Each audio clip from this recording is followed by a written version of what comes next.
Alrighty, quick rig video. So this guy used to be my C2 Ninja. Now it's my C3. Got a nice little position here and a little surprise at the end of the video for you. I am running the new J-Concept TUS in 525 with the alt foams per Chili, so we'll see if I like those or not. And I also have the shafty wheels with the...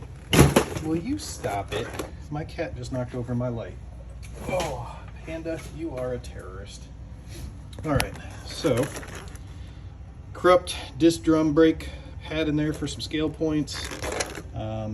Handmade sliders by me, that's why they're hideous. Jesse made this, which is why it's beautiful. This is from Blacklisted RC. I'm a big fan of these, and I just bought the new titanium one that doesn't have the pin on the bottom, so I'm super happy about that. This was sacrificed in the making of this video. This little jerk right here somehow decided to light molten lava glue onto my finger. I don't know how it happened. I feel dumb, but it happened. So, flip this pig over. Inside, we have CP43 in the rear, shafty. We have cappers up front. We have a custom mount from a good friend. We have GT3s. We have an XLP above the GT3. We have a Magnum Team Spec Edition from Shifts, and a cut-up TGH DSM that I like because it throws all the angles, and I don't have anything in the way for this build. So let me pop the lid off here, and be a fun little surprise at the end too, because we're going to roll straight into the C2 when we're done here. All right. So real quick on this body. It has the passenger driver, it has a full roll cage, multiple rows, it has all 4 seats, and I love this body. Alright, so inside, this is my I just built this and need to test it wiring job. This will stay this way until I make sure I'm happy with it, and then I'll shorten everything up. But the BR with the Magnum, battery over here gets 50-50, 60-40, which is what I like. Brass up front. No brass in the rear right now. That may change. Again, haven't driven this, need to tune it. But I think this is going to work well. Deluxe, and I have them limited to 90. So these are 100s, and I limit them to 90. In the rear, I let the full 100 out. I like the longer shocks in C3 because these things are a beast, and it just lets it do some twisty turny things, which are pretty fun. You can see that there's the GT3, the XLP, and the GT3 down there. And you can see that the Ninja has been repositioned a little bit to make everything work. You can see that the tolerances down there are very tight.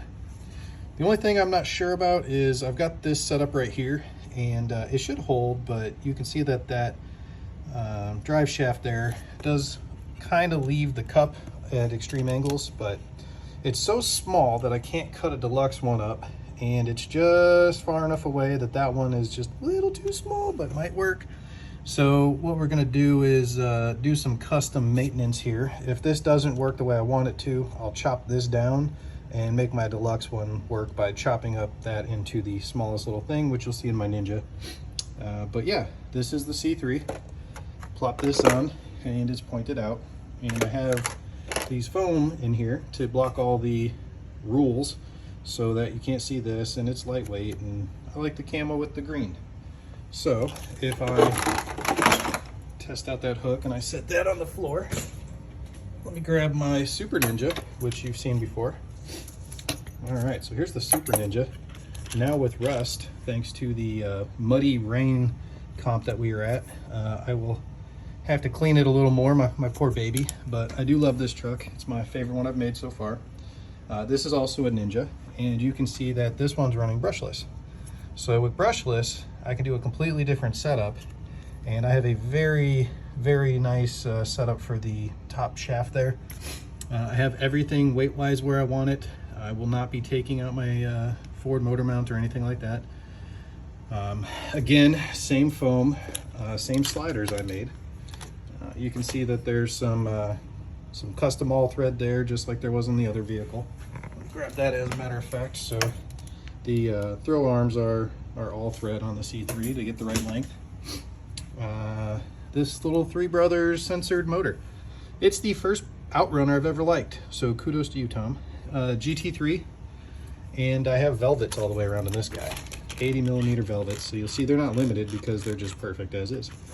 I also put the winch in a different spot on here, and I put a lot of time into this. This one's my baby. But what's cool about this is running tusks.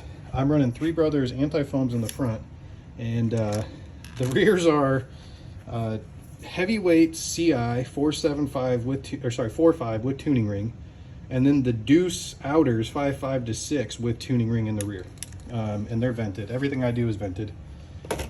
All right, here's the fun part. Here's the little fun twist at the end of the video for you. See if I can do this one-handed.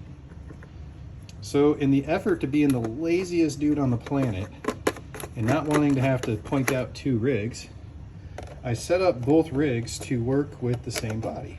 Same sliders, same everything, same Ninja chassis, and the only thing I had to do was add a second hole because of the way the winches are different, and I can't do that one-handed, but this will hook into here.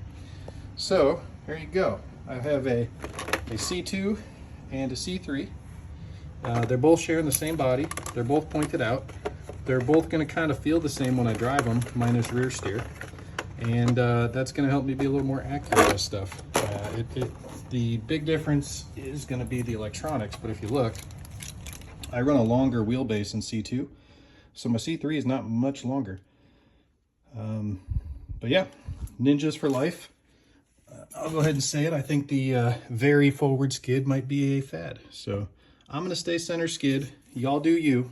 And I'll tell you what, I will make a C1 video later, but I need to redo some things on that because I just kind of mocked it up and threw it together. But that is a nice one too, and it's got a very pretty Def Customs body on it. So stay tuned for that.